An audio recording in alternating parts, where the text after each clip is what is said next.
Hey everybody, welcome back to the channel. My name is Hack, and in this video, you're checking out an updated solo stamina Dragonknight build for the Stonethorn DLC.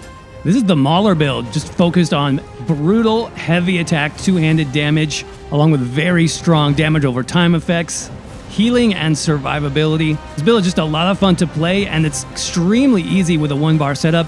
Of course, I'll be showing you how to play the build with 2 skill bars as well if you want to increase the damage to make the build even stronger if you want. And as usual, we'll be going over everything you need to know to make it work. We're talking about stats, gear set options, skills, champion points. We'll go over the extremely easy 1-bar rotation as well as the 2-bar rotation, and all that's coming up next, so stay tuned.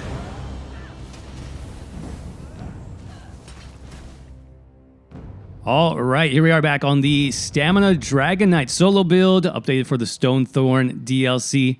It's going to be an update to the 1-bar MAULER build. Of course, I will be talking about a 2-bar setup. Also, if you'd like to extend the build a little bit for more damage, let's talk about the 1-bar setup though first. So, just buffing up here. And taking a look at our max stats. About 10,000 max magicka, almost 20,000 max health. 31,000 max stamina. Your recoveries honestly aren't even necessary because this is a heavy attack build, right? So that's fine.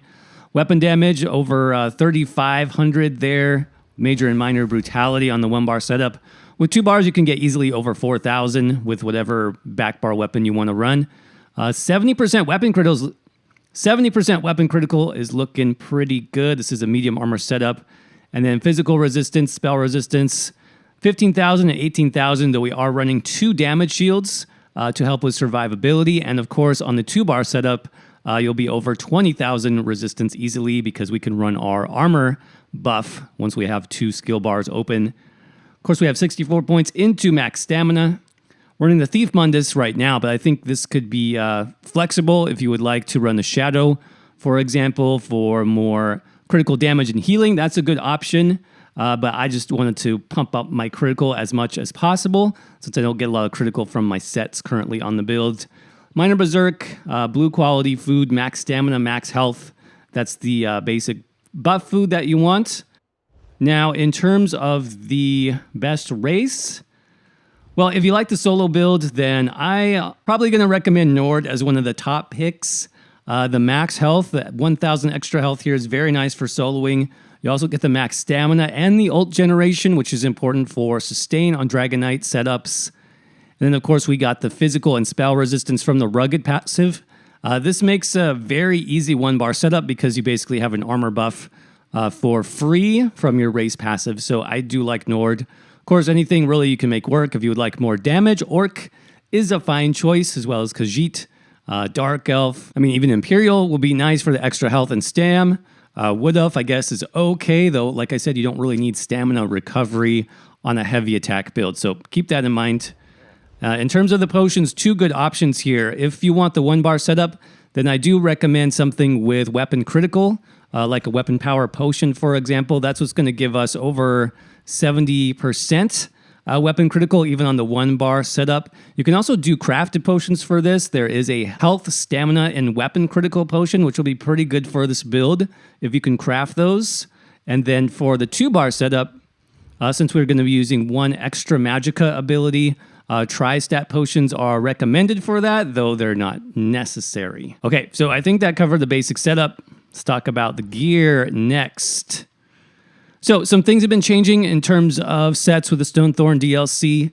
For example, I used to run Sunderflame on this build. I don't think Sunderflame is quite as good for a solo build, so I'm switching over to Sergeant's Mail. This is from the WhyAreLess Sewers dungeon, so it's fairly easy to get, even though it is a dungeon set.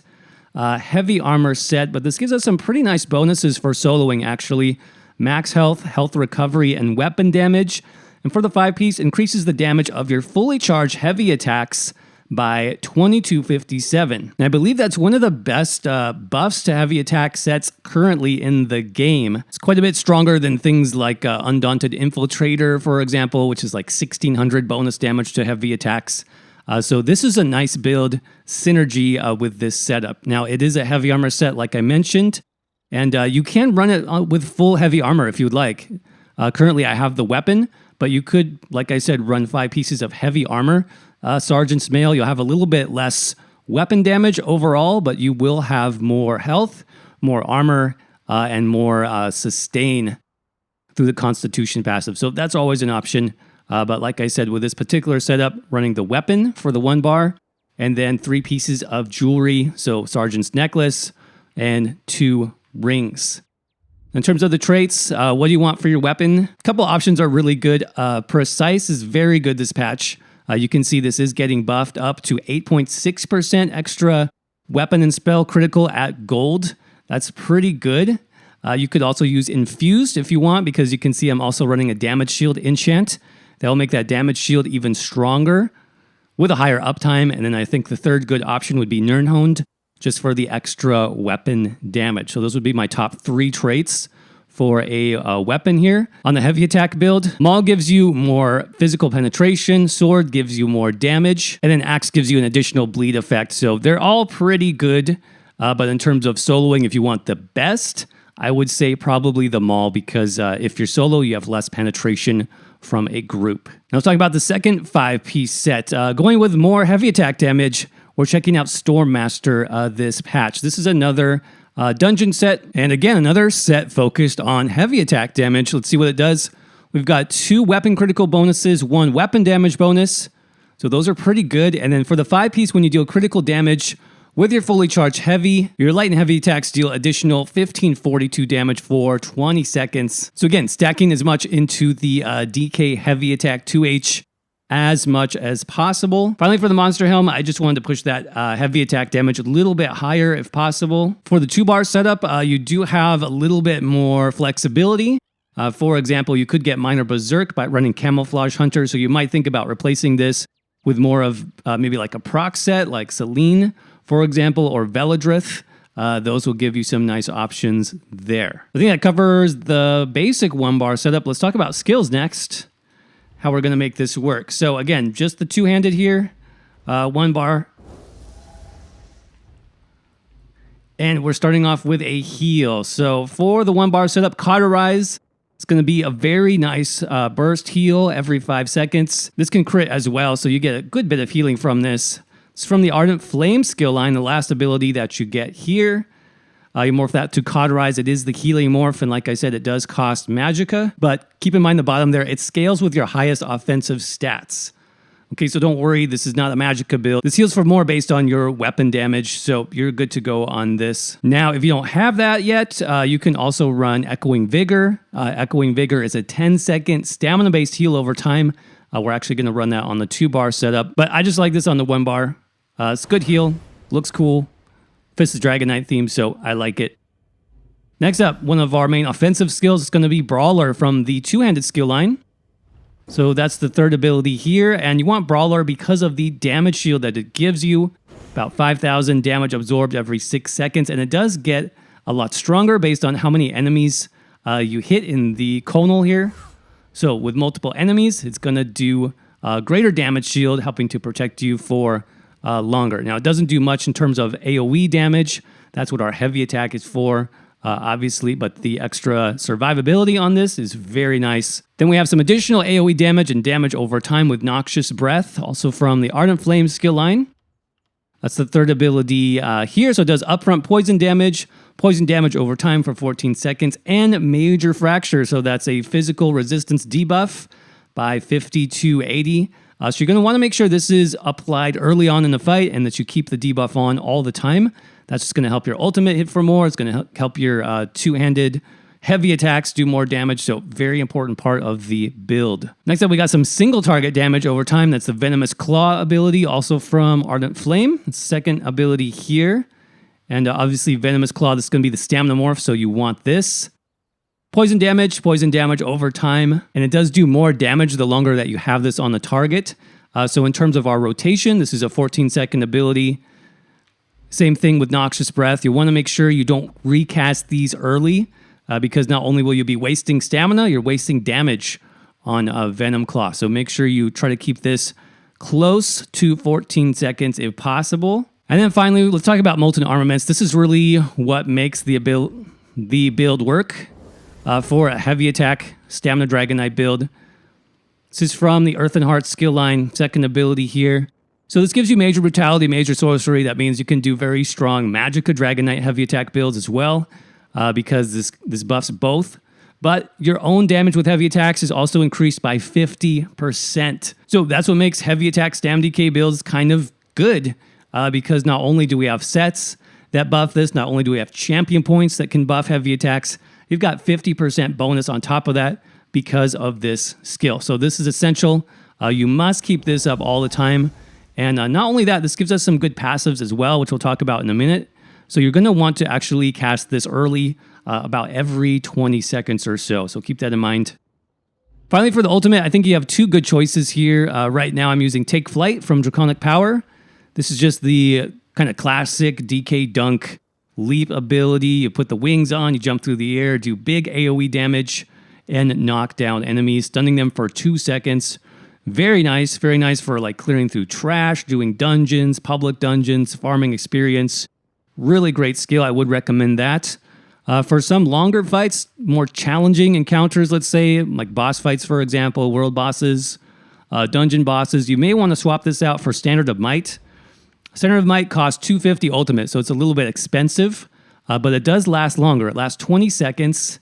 And it does increase your damage done by 15% and reduce your damage taken also by 15%. So when I'm talking about longer fights, that extra damage reduction is quite good. That's quite powerful. So I will swap this in occasionally for bigger bosses. But right now, let's just put on Take Flight. And that is the basic 1-bar setup. All right, so let's go over a quick rotation for the 1-bar build. How would you make this work? For buffs, pop your potion. Let's get Cauterize and Molten going, and then just 3 abilities here you need to cast. Brawler, got our Breath, and then Claw. From that point, you can do basically maybe 3 or 4 heavy attacks on the boss here. Let me block that. Heavy attack, and then if your ultimate is ready, go ahead and pop that. And that's the basic rotation. I'll just start again at that point. Brawler, Noxious Breath, Venom Claw, come here. Snared me too. Venom Claw. Make sure you're keeping Molten up, and then heavy attack.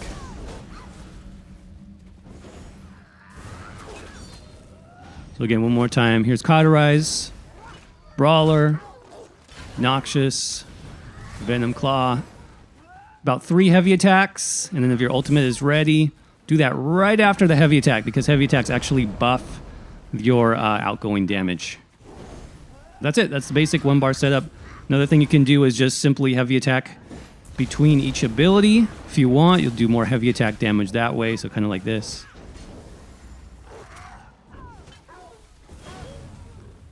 Heavy attack Cauterize, heavy attack Brawler, heavy attack Noxious, heavy attack Venom Claw. Ultimate's ready, go ahead and pop that. There you go.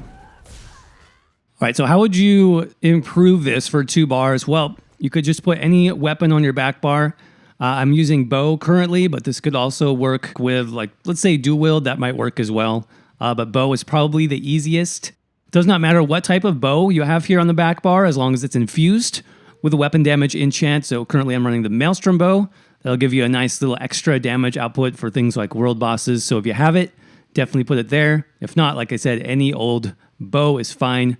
With the infused trait, that's what you want because you get the extra weapon damage.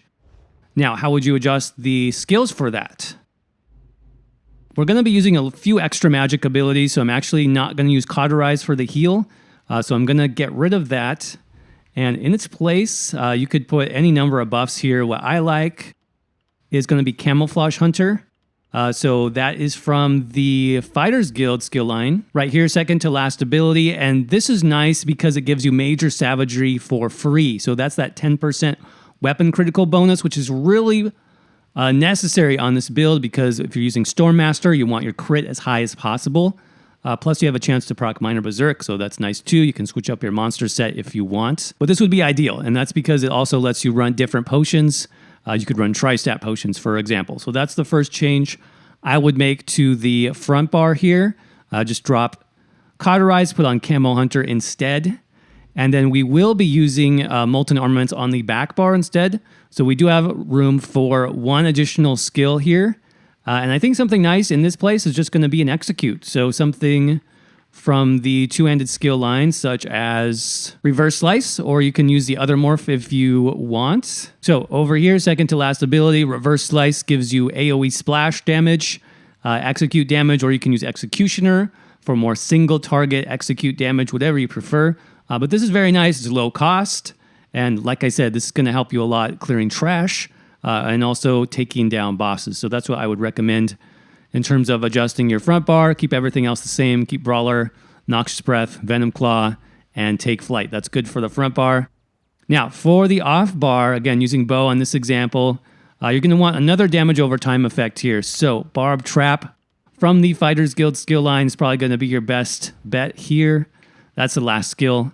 From Fighters Guild, it gives you good physical damage over time, as well as minor force. So that's 10% bonus critical damage. Remember, we do have very high crit on this build for a solo setup. So that's just going to increase all of our overall damage on the build. That's what I would recommend here. And then you are going to need a bow ability. So of course, Endless Hail for our back bar. That's from the bow skill line. Second ability here. And this is really, it's not about damage. It's just about proccing that enchant on our back bar. So very easy way to proc the weapon damage. Remember, this will proc the enchant even if you're on your front bar. So that's why we want a nice long AoE damage over time effect here. Now, in terms of our heal, remember I did get rid of Cauterize. So some kind of stamina-based heal is going to be nice on the back bar in this slot. Echoing Vigor is a good option. That's from the Assault skill line. Remember, too, in the Stonethorn DLC, this is actually the first ability. Look, they swapped Vigor and Rapid Maneuver. I know some people don't like that change. Some people do. If you need a strong heal for a solo build, definitely check out Echoing Vigor. This even does group healing. Now, this morph is preferred because it's 10 seconds. You don't want to have to keep recasting Resolving Vigor on a solo build because you have to keep swapping back and forth. So we want the longest lasting heal possible. That's going to be Echoing Vigor. Or if you want, you can also do Ring of Preservation. That's about 8 seconds. It does give you minor protection as well. But the problem with this is it's ground-based, so you need to stay in this area to receive the heal. So for things like Maelstrom Arena, something that actually moves with you, like Echoing Vigor, that's going to be preferred. Finally, let's talk about our last two buffs. So remember on the one bar setup, I said we didn't have room for an armor skill. With two skill bars, obviously you now have room, so you're going to want to run Volatile Armor from the Draconic's Power skill line. This gives us our armor buff, gives us some nice passives as well, plus some damage over time, a little bit of extra damage. So that's a very nice skill to have. And then we're just going to be combining that with Molten on the back bar for our two buffs. For the ultimate, I like to have Standard of Might here. We already talked about this one. So now I have the option, if I want a quick burst ultimate, front bar, Take Flight, and if I need the longer lasting, more powerful ultimate, I've got Standard on the back bar. So that is the 2-bar setup. Let's talk about the 2-bar rotation. Very similar, you just have maybe 2-3 extra abilities here. So you're going to want to start off on your back bar, buff with Volatile, Molten, and then Barb Trap, and Volley, and then Bar Swap. From there, the rotation is basically the same. Brawler, Noxious Breath, Venom Claw, and about three heavy attacks because you need to be a little bit quicker this time. And then just bar swap back. Barb Trap, Volley, Armor and Molten. I'm going to go ahead and use my potion. Brawler, Noxious. My ultimate is ready, so let's go ahead and use that. And then bar swap. So that's the basic rotation. You can see on this setup, I don't even need healing, really. But your heal is there on the back bar, so keep that in mind. If you start to take damage, you'll want to just pop a quick Vigor. Let me show you. So Vigor here on the back bar. Just throw that into your rotation. Remember, it does last 10 seconds, so you'll be good there. Magicka is getting a little bit low, so go ahead and use that ultimate. That brings all my stats back.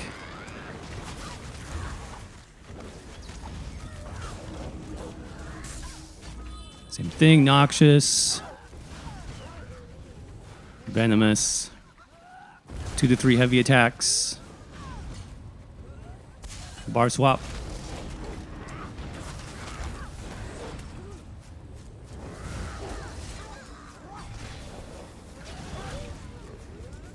Ultimate is ready here. I'm just going to use Leap on this because she moves around so much. I don't want to put my ultimate down in the wrong spot. I'm going to go ahead and use my heal. It's taking a little bit of damage. Back. And then if you have ads like this, make sure you angle your Noxious so that you're catching all the enemies. As many enemies as you can. Heavy attack bar swap. Potion. So once the enemy gets low, instead of heavy attack, you might want to just throw in a couple reverse slices here. I'll do a heavy attack into an ultimate. Should only need to just bar swap one more time. Execute. Here we go. So that is the 2-bar setup. Now in terms of passives, let's talk about what you need here. In the Ardent Flame skill line, most of these are fairly good. I mean, you do want Combustion for the extra sustain. Warmth, you could actually save some skill points here. If you're just playing solo, you don't really need the snare. Searing Heat is nice, though, especially if you're running standard. I would recommend some points here for the extra duration. And then World and Ruin, too. This is great because it decreases the cost of our poison abilities. So that's going to make Noxious and Venomous Claw very cheap to cast. So that's a very important passive. Make sure you get that one. Draconic Power, these are more of our defensive passives. So, Iron Skin increases block mitigation. That's pretty good. You can pick that up. Burning Heart is going to be good for the 2-bar setup because we get extra healing when we have one of those abilities active. So, for example, Volatile Armor. Now we have increased healing. Very nice. Elder Dragon is actually pretty good for the extra health recovery, the extra melee range. And then Scaled Armor. This just gives you more spell resistance, so I would put it on just in case. Under Earthen Heart, I would recommend all of these definitely. Eternal Mountain does give you some extra duration. Battle Roar, we talked about the Dragonknight Sustain, 46 health, magicka, and stamina back when you cast an ultimate. Very strong. Mountain's Blessing, this gives you extra ultimate and the very, very powerful Minor Brutality buff. That's 10% bonus weapon damage. So this is only for 20 seconds, though. That's why we need to recast Molten Armaments, not at 40 seconds or 35, whatever the duration is. You need to actually recast this every 20 seconds just to maintain that Major Brutality and Minor Brutality at the same time. It's really important on this build. Then finally, Helping Hands. That does give you a little bit of stamina back when you cast Molten, which is not bad. 2-handed passives, you'll obviously want all of these, as well as your bow passives for the 2-bar setup. And then medium armor, that's how I'm running this build currently, so you will want all of your medium armor passives. Except for Improved Sneak, you can save 2 points there. Now, if you wanted to run Sergeant's Mail, like I talked about earlier, as a heavy armor build, you could do that. And then you would just put in all of your heavy armor passives instead here. Fighter's Guild is quite nice. We are using a few Fighter's Guild abilities, so I would recommend these. Like Intimidating Presence, for example, that gives us cost reduction for Barbed Trap, as well as Ring of Preservation. Both of those skills cost stamina. Then Slayer gives us bonus weapon damage. Banish the Wicked, extra ultimate, those are nice. Skill Tracker also, some extra damage is fine. Undaunted, if you have this skill line maxed out, make sure you put 2 points into Undaunted Metal, just for the extra little bit of stats there. Assault and Support, not needed in terms of passives. Of course, you will want your racial passives. And then Alchemy Medicinal Use. This just makes your potions last as long as possible. So that's important for sure. In terms of champion points, again, this is for soloing and a 1-bar setup. You may want to adjust these slightly if you are using maybe a group build. But here's what I've got. 40 into Warlord, 25 Sprinter, 43 into Tenacity. Remember, the heavy attack sustain on this build is very nice. Got 100 into Mooncalf because why not? You could put some extra, maybe split this into some health recovery if you wanted as well. And then 31 into Shadow Ward and Tumbling here, just to round it out. In the blue tree, we got 63 into Physical Weapon Expert. And why is that? Well, look at the bonus here. 30% bonus heavy attacks for our two-handed. 30% is huge. So that's going to just help our overall heavy attack damage on the build. So you don't need all of that. I mean, you get pretty good bonuses overall from this node. So if you only have 20 to 30 points, definitely put them there as well. Mastered Arms, just to buff all our direct damage. Thaumaturge, 31, because we do have some dots here. 41 Precise Strikes, 30 into Piercing, 49 into Mighty. Then in the Red Tree, 81 Ironclad, 5 Medium Armor, 49 into Hardy and Elemental Defender, 23 Thick-Skinned, 48 Bastion, that's for our damage shields, and then 15 into Quick Recovery. What else? Outfit style, if you're curious about this, this is actually the new armor style from the Greymoor chapter. That is called Black Reach Vanguard. I'm pretty sure this is all heavy armor, the Black Reach Vanguard style, in case you want that specific look. All right, everybody, that's going to wrap up the solo Stam DK build for the Stonethorn DLC. If you like this video or you learned anything at all, don't forget to crush that like button. Definitely helps out the channel. And if you're not already, make sure you're subscribed for more ESO builds just like this one. If you have any more questions, let me know in the comment section below. There's also a written guide for this build over on my website, hacktheminotaur.com.